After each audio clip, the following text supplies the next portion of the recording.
যেন মদের বোতল বের হয়, যে মদের বোতল দিয়ে আমাদের কার্যকর্তাদের উপর আক্রমণ করা হয়। আর বিদ্যুৎ বিলের নামে মানুষকে বিভ্রান্ত করছে।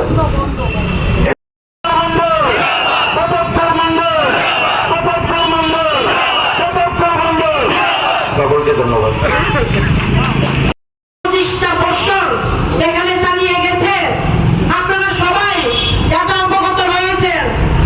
তারা কালকে আমি দেখতে পেলাম যে ওনাদের একজন নেত্রী সাংবাদিকের সঙ্গে কথা বলেছেন, বাজার কি পর্যন্ত কালকে ছাড়া হয়নি।